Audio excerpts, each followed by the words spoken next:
You got your toothbrush? Check. Do you have your deodorant? Check. Do you have your cozy clothes? Got that. What? Do they know I'm black?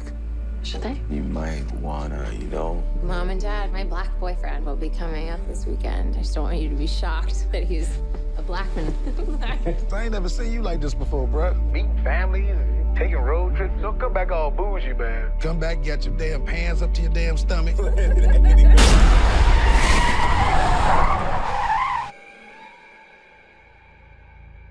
So you guys coming up from the city? Yeah, we're just heading up for the weekend. Can I see your license, please? He wasn't driving. I didn't ask who was driving. I asked to see his ID.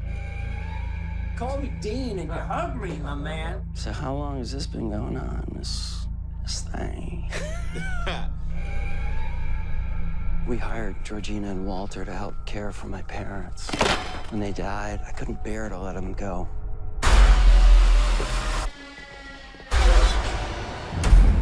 Do you smoke in front of my daughter? I'm gonna quit. She'd take care of that for you. How? Hypnosis. I'm good, actually. You ready for this?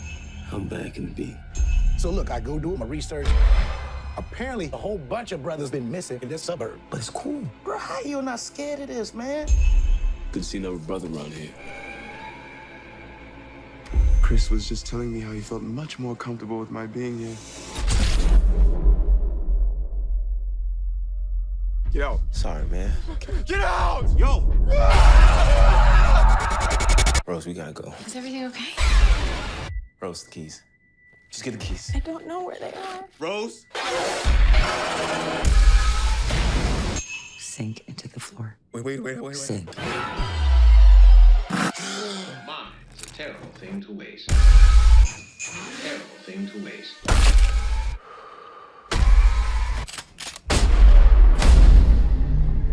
If there's too many white people, I get nervous. No. No.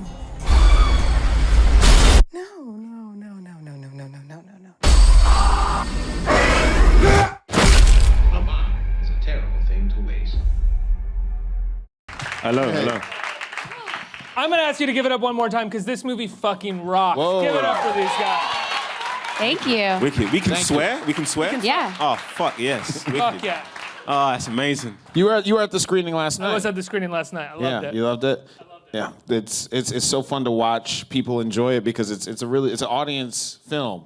Everybody was reacting and going crazy. I was telling him backstage at one point in the beginning of the movie, this is so silly, when he's going into the woods to look at someone in the woods went, "Don't do that, he's British, he doesn't know. He doesn't know he's not supposed to do that." Yeah, that was initial thought is like, man, it's like this is such a movie, what I thought was like the African American experience in a horror film. And here I am, I'm going across the pond. And so when I first Skyped with him, we talked about it. I was like, we had this conversation. It was really enlightening because you realized that like race is everywhere.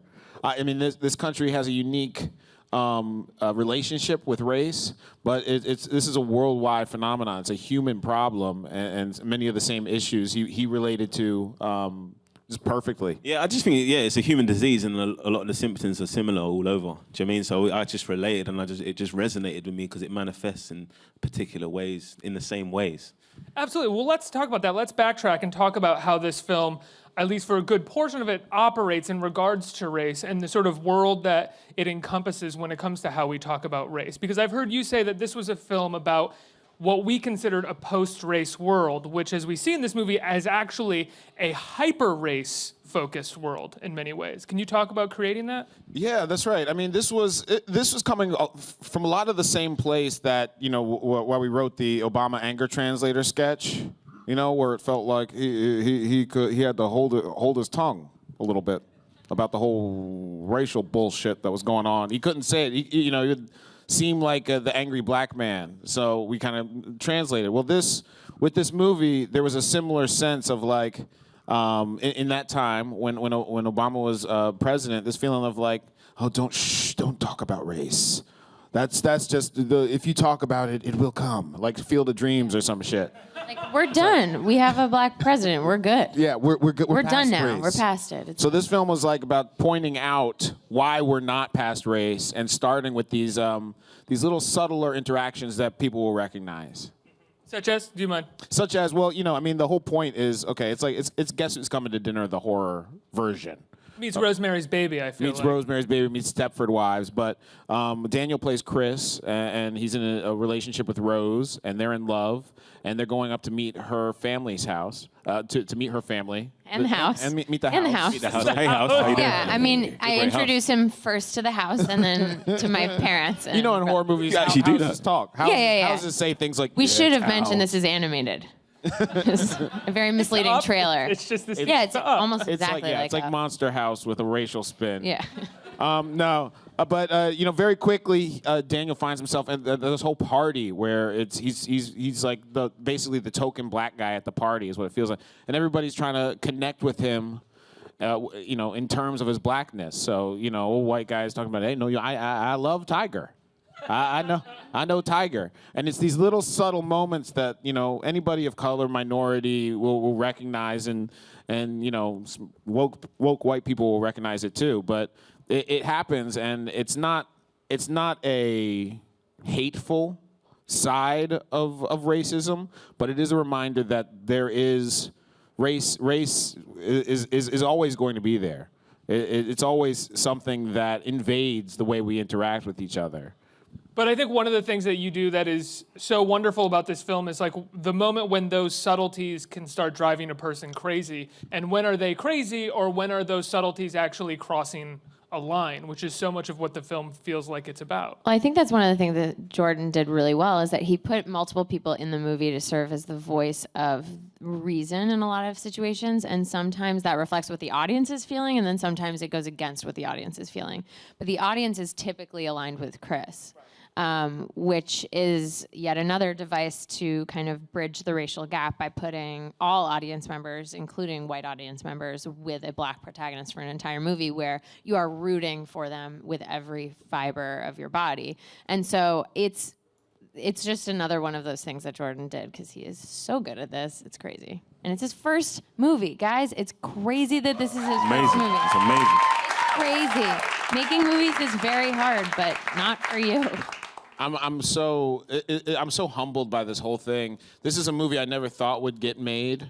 I never thought people. I think a lot of people would agree with you on that. Like you can't unless you trust the person making it. You can't picture how this could be done right. And so to be here now and to see that the support of Universal, of Blumhouse, of QC Entertainment to give my perspective a platform in this case. It was a big risk on their part. And then also for all the actors and everything. Like, if this goes wrong, it goes really wrong. Especially for, like Catherine Keener and Bradley Whitford, who play, spoiler alert, but there's villain shit going on there. Let's just say that. And you went there, not me. I went there. And it's hard. Like, the whole idea of playing the villain in a movie about race is, it's potential disaster for someone's career. But they got it. They came, and we developed these characters into like really charismatic villains. So kind of villains. You have Whitford and Catherine Keener. They're both incredible actors. Incredible actors, incredibly likable, and there's the sinister nature of what they're doing. I think is pretty classic. It's like it's up there with Kathy Bates in Misery, and because it's really vague too, and so much of the movie is trying to put your finger on what feels wrong. Like, you're sensing things, Chris is sensing things. Chris's best friend Rod has a whole bunch of other ideas about what's going on. But so there's a lot of different, you don't really know what to trust, even your own instincts, whether or not that's true, which, I hear, because this is not my experience, mirrors the experience of being in an atmosphere like that and wondering if you're just being hypersensitive to the things around you, or if what you're detecting is small, low level, but malignant, racist shit. I feel that's what's really, Jordan mentioned something that was really exciting about the film. It's like, if it goes wrong, it goes really wrong. Yeah, and I think that the stakes too. are high. Yeah. I feel like when he's like, oh my God, we have to give it our all for it to make it work. And I feel that cast and the crew and everyone pulled in together to make this work, to really try and like elevate this script into actual form, you know, and that's really exciting. How does that translate to the set for you guys as actors when you know that you're walking a very thin line in terms of the tone of this film and what you're trying to say? Do you just sort of go with Jordan and trust the script the whole time? Or are you guys having conversations about maybe play it this way, maybe play it that way, and we'll see where we kind of end up in the editing room because this could fluctuate a little bit? For me, the stakes are high because it's stuff that I'm passionate about. And there'll be moments when I'll talk to Jordan, I'll be like, there's this bit about Chris that I'm not sure about his attitude because the way it'll be perceived by black people. Do you know what I mean? I really don't want to, I'm invested in that, you know? And it's like, because if we get that wrong, then someone will switch off. Go, he don't speak for me. You know, he doesn't speak in my truth. And this is such a moment to do that. And I think Allison had a moment on set when there was a story that she had to say and the thing, and she had that because she's invested in it. The stakes are high, and we're putting our all in, and we put all our ideas, and we're investing in it. So that's, for me, is why you do it. What you do it for. It's not just a film. It's stuff that we believe in.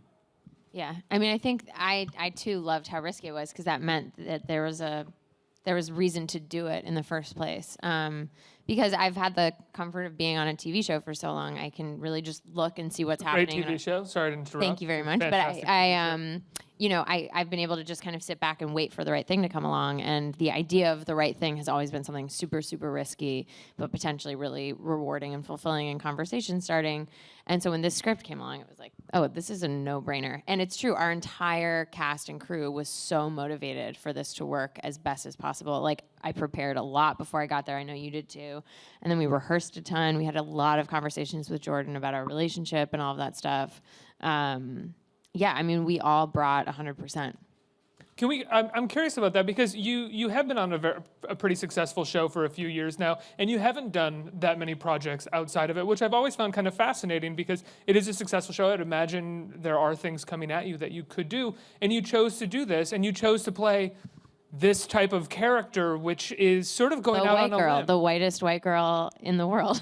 The whitest white girl to ever grace a movie. It was a stretch, guys, but I think I pulled it off. She was method. Yeah. I'm not, no.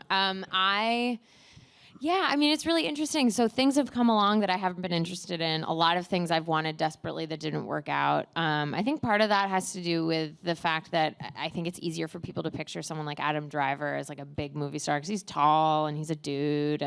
And yet the three of us, aside from Lena, who obviously she's less interested in acting than she is the other things that she does, the other 20 jobs she has on our show. But for the three of us, like, it's been fascinating to watch because there's something very different about the kind of trajectory and attention our careers had, even though we spent much more time on the screen. And so that was something that Lena brought to my attention, actually. She was talking about it, and I was like, oh, yeah, I guess that's kind of true. It felt weird to think about it that way, but I do think there's a male-female thing going on there where it's harder for people to picture us as movie stars that they would want in their movie than like a 6'30" inch man that becomes Kylo Ren, you know, because that's just very obvious. But that said, if any of those things had worked out beforehand, I would have been upset because this is exactly the movie I wanted to do as my first movie. Not only because it gave me a fantastic movie-making experience, but I learned a lot. I worked with incredibly talented people, and the movie talks about and deals with an issue that has been one that's important to me for my entire life. As unbelievable as that may seem looking at me, it is true. So it's the perfect mixture of things, and I know that that's how Daniel felt about it. We don't do a lot, like neither of us. It's one of the first things we bonded about. No, yeah, I say no a lot. I said no, yeah, we say no a lot to scripts. I felt really bad. I felt really bad saying no to all these scripts. And then I was like, oh, is something wrong with me? Am I just not? And then Jordan's script came and I was like, yep. And I was like, oh, I'm not the problem here. It's just stuff doesn't speak to me. I've said no to so many things. Oh, I sound like a wanker. No. It's not even like a big like. I'm He's kidding. running I'm kidding interference. both of them. I kid. I do say no to some things though. Say no to a lot of stuff. I do. I'm kidding. But Directed a movie you made a movie that takes 2 years. I'm sure you're saying no to things while I'm making saying a movie. no. I said no to. I said no. I passed on Hotel Rwanda back in the day. That was my bad. It worked out for Don Cheadle. What, like the genocide was your bad? No, not the genocide. The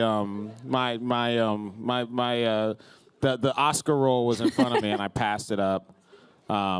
Nah, I'm just whatever. I'm curious about something when it comes to Get Out. You know, you talked about, you used Obama's anger translator as an example in the sense that Obama can't actually say the things that maybe he wants to say or talk about them with as much sort of clarity as he wants to talk about them. And I think what's interesting about Get Out is that you talk about things, but at the same time, you also leave certain terms or references out of the movie while at the same time kind of conjuring them up for anybody who reads the news in a cursory way. You know, like there's definitely elements of Trayvon at the top of the film, and there's Black Lives Matter at some points in the film as well, without actually saying those words. Was that intentional?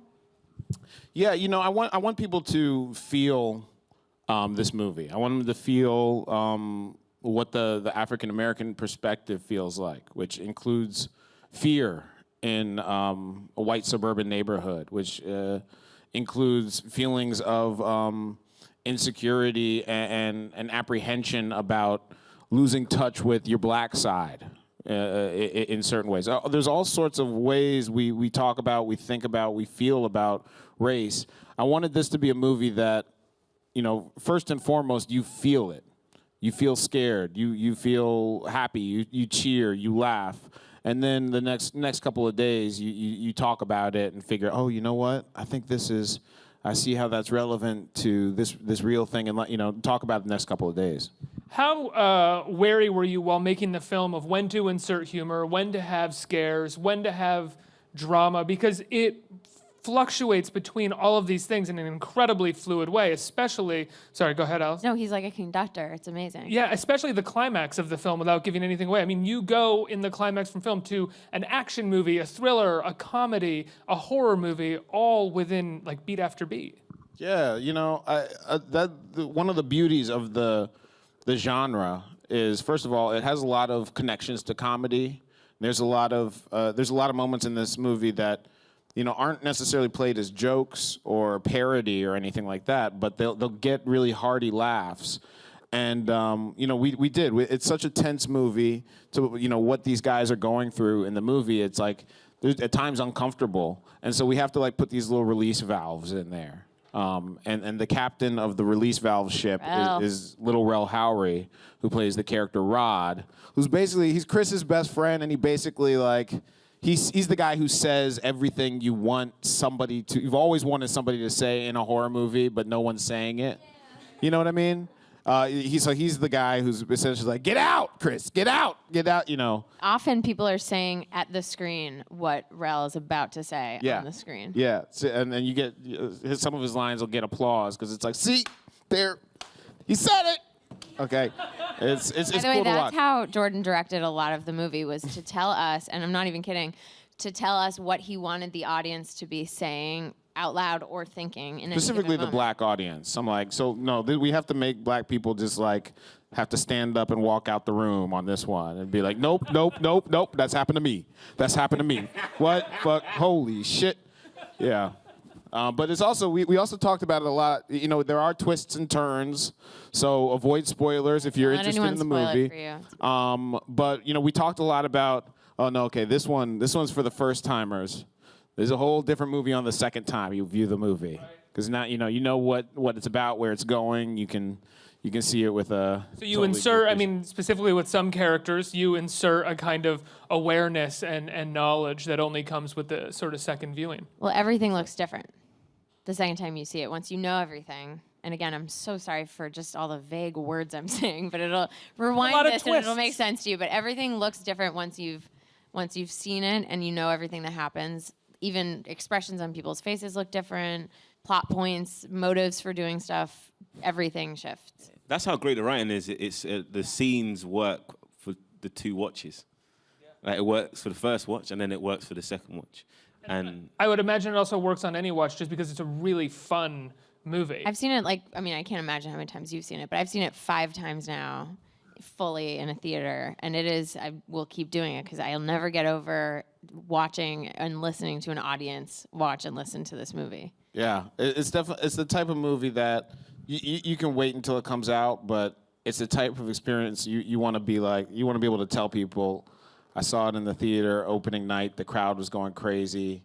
They, you know, it's meant to bring us together. I know the movie seems like it's a divisive premise, it's not as an experience. I don't think it is. I think everybody takes what they bring into it and views it through that that prism or that lens. But at the end of the day, we're all Chris while we're watching this movie, and that's coming out of it. It's like it's a great starting point for the conversation because it's like, okay, does that really happen? Yep, that really happens. Okay, see, this is it is a great conversation starter.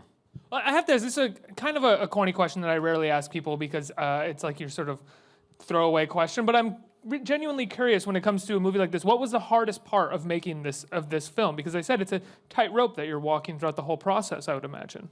The hardest part was also the most rewarding and the one that I'm glad was hard, but so many amazing actors, and this is an ensemble film. Are they coming for me? Are they coming for me? Okay. Weird, that wasn't my thought. Watched the film. They've watched the film. Just hold up, guys. Let me just By the way, I was doing an interview earlier and the line cut out, and I was like, oh my God, the NSA doesn't want this spoiled. There's Someone forces at listening work. in was like, nope, she's not spoiling this for me. It goes deep. Anyway, what was that? What were we saying? The most part. Before I was the most difficult part of before the fire department came for you. Yeah, that's weird. It's not the cops. It's just the fire department. I've been doing some arsony, you guys. I put a cat in a tree. Weird the cops didn't come too, but that's all good. Yeah, the hardest part was I wanted to direct. I'm an actor myself, so I know what it feels like to act. For me, it's a very difficult, draining experience, and I wanted to make sure that each actor kind of got their custom-made dream process. So I really wanted to listen to them and tell me, like, you tell me what way do you work best? And so everybody has completely different. I mean, even these guys have completely different ways of working. Allison is very precise. She's very very A-type personality. Like she's gonna think every. So I know that's shocking. Just try to if you couldn't tell. Wash over you for the next couple minutes. It's fine if you just sit with it. It starts to feel right. That's right. So no denial in that. Yeah. So for us, after this point, like, no, it's done. Pretend to be like a cool person. I'm type A as well. You're your own cool. You're your own type of. It's fine. You can unique stop. Cool. You can stop. Well, it's you can stop. It's a nuanced thing. No. You're making it worse. So you can. So she's somebody who likes to have engage in a lot of dialogue about every little piece. Daniel is somebody. Reed annoyingly asks so many questions. I didn't say that. I know you didn't say that. I didn't say annoying. I don't know. You heard you said that at a certain Daniel is he's very like, nope, just I want to understand the emotion, and then we can just go. Let's just go. Like if he finishes a scene and then just starts walking, I know I have to like follow him and be like, you're in it, man, you're in it. Your heart is breaking, and you want to, you don't know, and then like it's. You were very athletic. Follow me back. Yeah, this is what's happening. This is it. And then at some point something will. Grinning, and then it's going well. Oh yeah. And then at some point you see Daniel's like, all right, let's go. Go. And it's like, okay, go, let's go. Yeah. All hands on deck. Let's shoot. He's in it. It was fun. Do you find it's different for, because you also have Bradley Whitford and Catherine Keener, who are at this point are sort of veteran actors of stage, screen, and movies, that it's different with them, that they have a different process? Every I wouldn't say they have a process that is specifically a veteran process. They each have their own thing going on too. They're very, I would say as veterans, they're very in tune with their process. So, they know how to get the best out of them, really well. These guys did too, but, Bradley and Catherine were really, teaching me a lot about the process. We're also forgetting another great actor that's in the film, which is Caleb Landry Jones. Caleb Landry Jones. Stanfield, two great actors that are in the film as well. Caleb and Lakeith are the most unlikely duo. Yeah, I mean, they're amazingly talented, weird, interesting people, and they really are so good in this. I mean, Lakeith has. First of all, he shows such range within this movie, and he also has such dedication as a performer. I had him do some very physically uncomfortable things, and he was a trooper and a real beast. Caleb is one of those guys he's like an actor from the 70s, where it's like he's kind of unhinged, and you're like, where does the character stop and the actor begin? Don't tell me. I don't think I actually want to know. But you creepy as fuck. You know, he's just got this really menacing intense presence, and he's really is. And he's the sweetest Yeah, but he's guy in also the like world. full of love. Like showed up with a black eye that we didn't know the origin of one day, and we just went with it. He drew some yeah, on the tissue, and he yes. handed it to me. Say, here you go, Daniel. Like this art piece on a Yeah. napkin, and I was like, thanks, man. Like, It meant a lot. that's some deep. I don't want to brag, but I got still got it in my one too. pocket, and I was like, And and it's I saw prob- it the other day. I was like, oh man, like It's probably from his character, Jeremy. Yeah, well, yeah, it's actually a it's gift not from him. Jeremy. Yeah. You know, he drew a lot of things that ended up in Jeremy's room Yes. that we never saw. No, I had a lot of the art department coming to me. One of the actors is. It's not can you vandalism call it because it's vandalism? on yeah, paper? but it's offensive things being written. You know, but think it's all in character. You know, he's. the best description of Caleb is Bradley said once. He goes, "You shouldn't be in films. Films should be made about you." And then he's just that guy that just goes around and stuff. Yeah. He ends up in these really weird The, situations. both guys are consummate professionals as well. Just really showed up on time, ready to go, and have stamina. Before we open up to the audience for questions, I was told before we got on stage, is it your birthday Yes, today? it is Jonah? birthday. Is it your birthday? This is me doing like a Today Show morning thing. We got a little surprise. Birthday to Okay. you. Happy All right, birthday stop to that. you. Stop that. This is Happy not. birthday, I'm supposed to be David. promoting my movie right now. We should really stop. We'll probably get sued for singing that song live on It's air. out. Oh, The right. rights are available. The rights are We can out? sing our hearts out. Damn. Happy birthday. Yeah. I'm gonna have to make a horror movie called Happy Birthday. Just this. It's a short It's just- film of this is it. being My publicly worst nightmare. humiliated. Can I tell you a story real quick? Please. So I think 1 year ago today, we were on the set, we were shooting, and I got a text from Allison, and the text said, feeling a little uncomfortable about one of the intimate scenes.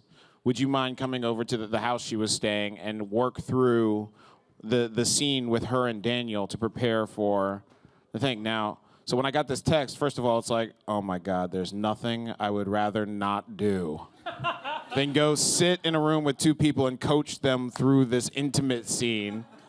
But I have to, like, there's no choice. Your ingenue is telling you she's uncomfortable in the sex scene. Okay, oh God. So I went, I dropped everything I was doing. I came over, I got to the house. It was a surprise party. And of course, then only after everybody jumps out and says surprise, you realize, yeah, I guess Allison Williams being uncomfortable with an intimate scene was probably Should have been a giveaway. far-fetched Yeah. giveaway. Seeing Yeah. what she's done on girls, you know, it's. He was very surprised, but it was the only way we could come up with to get him to the house because he was so focused on working and rewriting. So we were like, I guess we have to make up a work excuse. And I think that was Whitford's idea. I was rewriting. So your least favorite part of the movie is because of this bullshit right here. So I didn't get to finish my work. How much were you rewriting up until the point of shooting? Were you rewriting while shooting? And what were you? Always. Tiny little moments, but always. And Yeah. what are you writing? So you said tiny little moments because it's fascinating. Because I would imagine a film like this, you have to be pretty, locked in when you set out to shoot because everything is so specific in tone.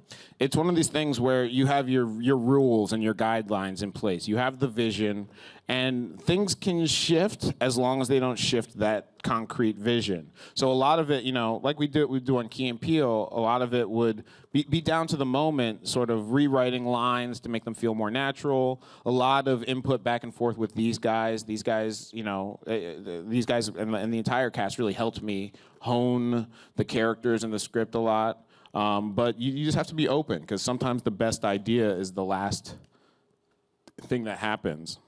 Also, it's always really exciting, just like having an idea just before a take and then doing it. It's alive, And I always love filmmaking like that. There's a director called Shane Meadows, and he works in that way. And it's just like, you're constantly just like, oh wow. And that's what Jordan really encouraged in this, to kind of like, if it's not feeling right, let's do something else. And Yeah, it was fun. We improvised a bunch, which was really fun. Even if we didn't always use it, it was just a really good way to like loosen up and get into a scene. And since that's in both of our backgrounds, it was really nice to be able to work out some of the jitters. Meadows is largely improvisational, right? Like mostly improvisational with his filmmaking, isn't he? Yeah, no, I think there's a script. There's a script there, but it's that kind of like, let's free it up. And that's what we kind of did on this. It's just kind of like, yeah, we got the rules, we got the guidelines, we got the boundaries, we got the wants, we got the needs. Let's try and make this as natural as possible so it feels grounded, so it doesn't feel like you're in a film. It's just this couple, and they love each other, but the world doesn't want them, or it makes them feel pressured. And you want it to feel their struggle. And if it's grounded, then everything that happens resonates more. Let's open up to the audience for questions. Who's got a microphone right there? Hi. First, just thank you for making this film. I and some other Black film students I know didn't think a film like this was possible. So thank you for opening up that world of possibilities. Thank you. Thank you. I didn't either. I didn't think it was possible either. So thank you. Yeah. My question, I noticed that you included Redbone on the soundtrack, Donald Glover's Redbone. And I thought it was interesting because what you said about incorporating the inherent fear of the Black experience into your film is something really similar to what he said about that project and about Atlanta. So I was wondering, like, do you feel like the spirit of this film is akin to the spirit of his projects? And do you feel like all of those projects are sort of going to be a catalyst for similar works in the future? Yes, I think since Straight Outta Compton came out and really broke a lot of monetary boundaries that were thought that existed, I feel like we're in the beginning of a renaissance of many untapped voices to get platforms to do really elevated work. So, and a lot of the work seems to, at this stage be kind of a response to years of marginalization and lack of representation. So definitely what Donald does in Atlanta, Issa Rae's show, Insecure, I think is wonderful. Everything Ava DuVernay is doing. I'm very fortunate to be making movies, doing what I do in this time specifically. And I want to help other people make theirs. I'm curious, you guys shot this movie a year ago. That was during the campaign when most people assumed that Hillary was going to win the election. What is it like now to release this film in the world with this administration? There was moments where I was watching the movie where I was like, oh, I feel like Steve Bannon's going to show up in this backyard and be at this party right now. If anyone's capable of that. Yeah. Exactly. Going back in time. It's strange. I think that because of this climate we live in now, it's a different climate, certainly, than it was when I wrote the movie. I do feel like, although there's a lot of truly frustrating things about the racial conversation right now, including the emboldening of, true hateful racists in a way that we haven't seen an emboldening of for a while.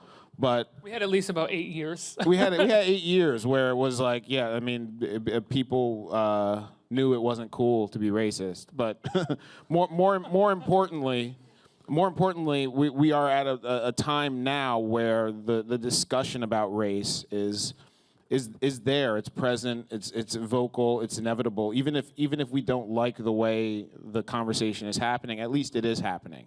So I feel like now there's an extra interest in a movie that does this, that deals with something that we know we have to talk about, but does it in a fun way, as opposed to a way that just bums us out. Absolutely. Next question, right here. Hi, guys. My question is for you, Jordan. First off, happy birthday again. Thank you. My question is, being that you're known for comedies, why did you choose to direct a horror property before doing comedy? This has always been my truest passion, horror. I think, the fact that I didn't think this movie was possible is part of the issue, part of the problem with representation. Not only do Black people not get or haven't gotten the chances the shots to put our perspective on film, but we haven't been encouraged to dream towards that, because there is it doesn't seem like it's a reality that's possible. yeah, I don't remember what else I wanted to say, but Do you mean telling a sort of specifically a story, a black story within a horror movie or within this genre is rarely done? Really, any genre. I mean, we haven't rewarded black and other marginalized groups for their content. We haven't told them their content was of any value. There's this mythology in the industry that has been around for years, which is but black stars in movies. They don't work over. It doesn't travel overseas. So what are you gonna do? Got to make money. It's a business, and it's bullshit. It's great content works. Great story works. It doesn't matter where it's getting. If it's good, and people will respond. The problem has been we haven't nurtured voices. We haven't told people that they can get these movies. So many artists get stopped before they even begin. So that's why this is a fascinating time, because I'm inspired by Donald. I'm inspired by Ava. I'm inspired by these I didn't know contemporaries. which Donald you were talking about. Just Well, not that Donald. Donald G. Well, inspired to fight by that time. To fight, to resist. Listen, but I don't know. He's They been both talking all day. I didn't know where he was going with that. They both inspire me. truth Different comes ways. out. No. I think we have time for one more question. You have a microphone? Hi. Also, happy birthday, Jordan. Thank you. So I was wondering, because the Get Out, this movie Get Out is a lot different from any horror movies that have been out there. How do you think this movie is gonna impact future horror movies that the movie industry wants to release? Yeah, I hope it. Like I said, I hope it inspires people who didn't think their films could get made.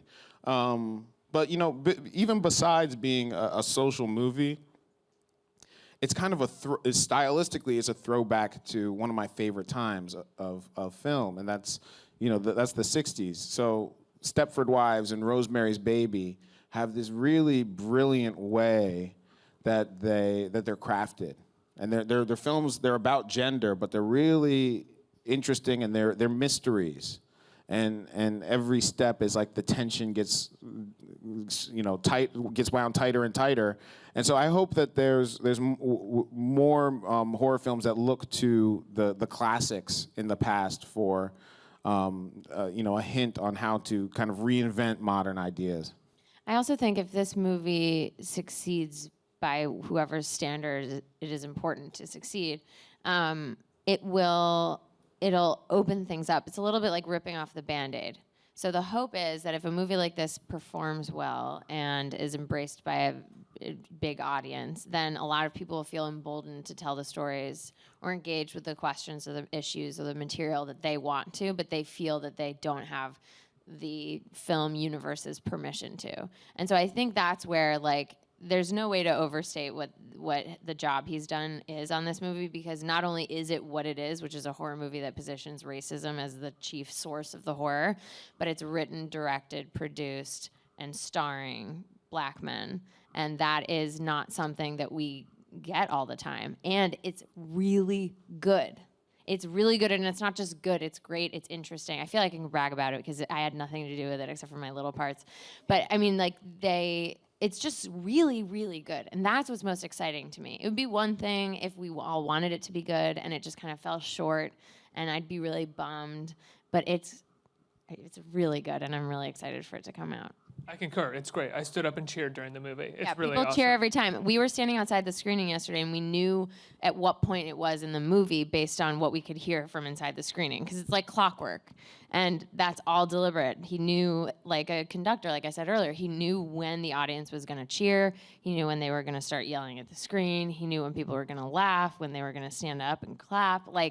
He just did all of that. He conducted the whole experience. So now it belongs to you guys, and then we're excited to hear what you think of it. Do you think it's been a long time since horror has been a kind of horror films? Horror. I haven't talked to horror in a long time. Since horror films were. Fuck it. Get out. In itself. I'm sorry, in like a porn category, I'm like kidding. horror.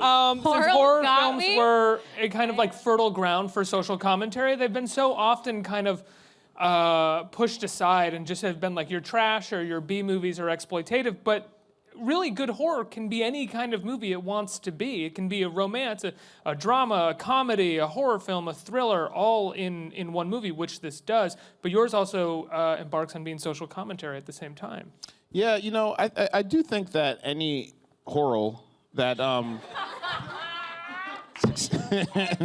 on, hey, come on. I had to. It gets me. I think that you know, I Selling your movie. Go ahead. Call it a horror movie if you want to. You're doing a great job. I do think that when they resonate, when they hit their stride, it is because there is some there's something in the zeitgeist, some real fear that the movie is playing to. So, you know, that's like, you know, how the torture porn genre became big in the post 9/11 eras. You know, that was us, you know, exercising this demon within us that we were out for blood in this weird way. So this one is more on it's less allegory, more straight up about what it is. But horror and comedy, if they work, I think it's because there is some kind of social thing that's happening either in the subconscious or on the screen.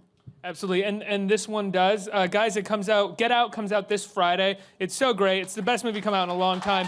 Congratulations, guys. Thank you so much for being here. Thank you. Thank you so much. Thank you.